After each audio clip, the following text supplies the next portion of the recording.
Stayed in the military 12 years. This evil drug had a hold on me. And I didn't know how to get rid of it.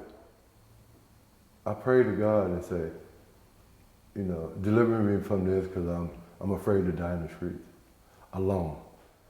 Less than 6 months, I made Employee of the Year.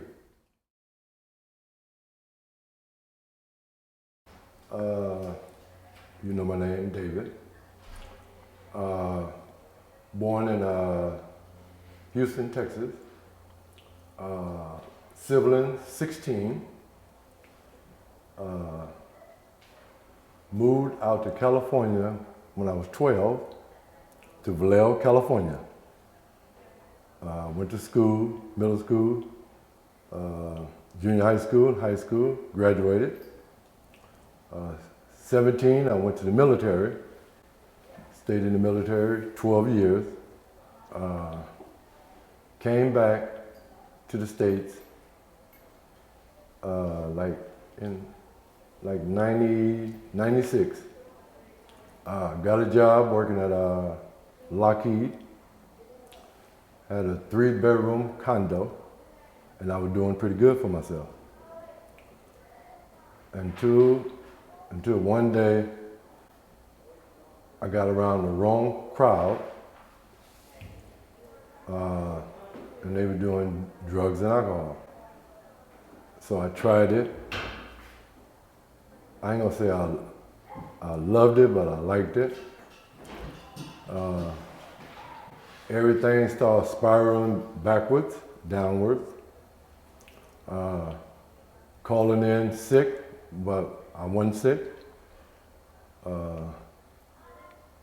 Using, it got worse that I was using on the job, in the bathroom. Disrespecting myself and my coworkers. It got so bad that I didn't want to go to work no more. I gave up on coworkers, family, because I isolated myself and I don't want to be around no one. And today, I haven't seen my family like 10 years. Today, some of my family, we are coming back together with a bond. So, it got so bad that I got 3 warnings on my job, and then I got suspended, laid off because of my drugs and alcohol use. The money I got, my money ran out. I lost my condo, and I started living in the streets. Trying to do everything to survive. I didn't want to be around my family. I didn't want my family to know what I was doing because I felt ashamed because I wasn't raised like this. I'm from a religion background. My dad was a preacher. I kind of knew right from wrong, but this evil drug had a hold on me, and I didn't know how to get rid of it. Was there any help that you can get at the time when you were using drugs? At that time, I didn't want help. When I first had my incident with the law because of stealing out of stores to supply my habit, and then I got caught. I went to jail the first time, and then I got out and I went back to jail. Because that's, the streets is the only thing I knew at the time to survive. I went to prison one time for 5 years. And then I got out, I told my probation officer, I said, I'm tired, I need help. So he said, I got a program over here called Free at Last, and the program is for 6 months. So I I try to reprogram my brain because once you use drugs so long, your brain just, haywire. So I study, I talk to people, and then I start feeling good about myself a little bit again. So I completed the program. I graduated. And I tell you, I didn't have a job for 10 years. So the program got me a job. I was working at the Recology in San Carlos, that's the garbage department. So I was feeling good about working. Yeah, I started feeling good about myself. Yeah. I started getting a paycheck again, started paying my bills. And then one day I got my paycheck, I went into a store and I wanted to see what the reaction would be when I'm working. But when I went in there, my back of my mind said, oh, you don't have to pay for it. But the other side of my mind said, the good side, said, you have money to pay for it. So I paid for it, and I felt so great again. I went into I really had no place to go.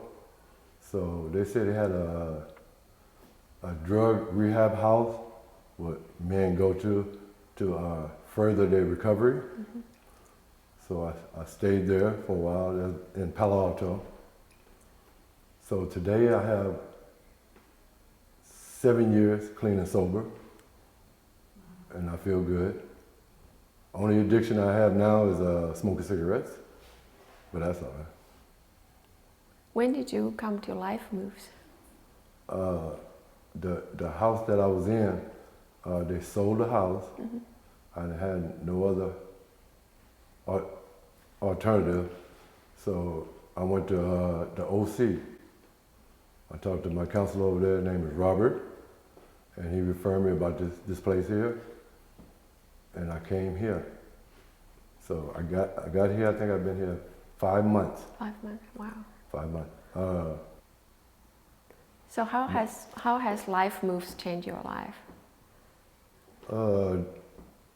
They gave me a place to stay. They gave me food. They about to put me in housing to the first stage because everything again I had to start over. I have to crawl again before I walk. So they're gonna put me there and then they're gonna work on until I get my own place. Because I say it's been like 10, 11 years since the last time I had my own keys. I wanna, instead of me going to my siblings' house, I want my siblings to come to my house. I want to cook for my siblings. So LifeMoves is a blessing to me and everybody. And they should build more like this in each city. So before you joined LifeMoves, how many years did you sleep on the street or shelters? All total? Yeah, like roughly just. I'd say about 15 years. On the street? 15 years, shelters. Shelters, yeah. street. Yeah, 15 years. Wow. And I don't recommend that for nobody. I don't want to see nobody out there. What was the difference between the shelters you stayed before LifeMoves and LifeMoves? Some of the shelters are not safe, dangerous. Some people come in there still using drugs. LifeMove is like a protection. I feel safe here, and it's a warm place. And it seems like you have a community out there, right? It's a community. Yeah. It's a community. Do you have that kind of community in the shelter, in the conventional shelter? No, not in the shelter. Not in the shelter. Here it's like a family, like a bond. Mm-hmm. Because I'm around them every day. Right. So in the shelter setting, do you have to leave in the morning, or can you leave your stuff there? Yes, you gotta come in like 5 in the afternoon, and you gotta be out about 6 in the morning. Mm-hmm. So I had it. Only little belongings I had was a couple of backpacks, and I got to carry it up with me everywhere I go. Yeah. If I sit it somewhere down in the bushes, I come back, it be gone.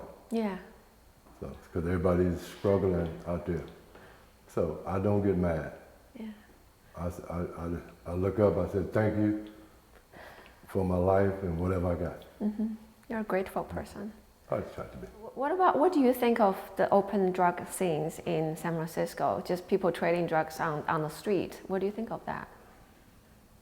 It's sad, it hurts my heart, but I once was one of them, but I didn't do it out in the open, Mm-hmm. private. But I rode down San Francisco, and what hurts me is they're young kids, and they could be doing something better. What do you think the government should do next to help people like you? More research, better housing, affordable housing, because some of the people only got Social Security, maybe get $700-800 a month, and that's not enough to get an apartment or house. Because some apartments, I looked at an apartment, 1 bedroom, they wanted $2,100, and that's way over my budget. Mm-hmm. And so, you know, I need help. So have you thought of, some people say, well, it's so expensive to live in the Bay Area. Have you thought of moving out of here? I thought about it. My uncle, he want me to move to with him in Atlanta. He said he got like a little cottage in the back. But I don't know. My home is California, and I'm afraid to go anywhere else. Yeah. I love California. People who are still homeless and may not have a shelter room right now, maybe still sleeping in the tent overnight on the street, or maybe some of them are doing drugs. What would you say to them? It's a better life. Change is good. Come back in.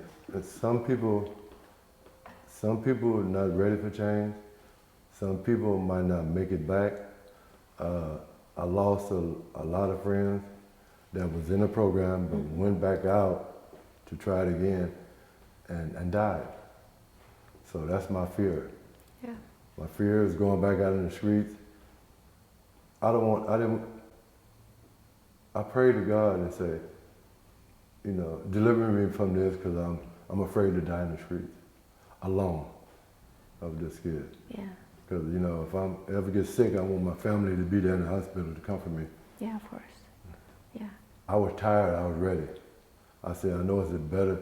God, you know, made me better than this, and I know I can have a better life. What's next step for you?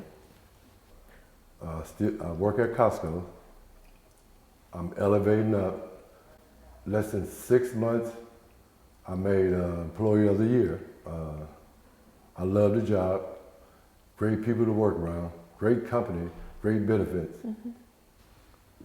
Next step, long life, health, wealth, and my own place. Mm-hmm. And better friends along the way. Mm-hmm. Great. Thank you. Thank you so much, David, for speaking with me.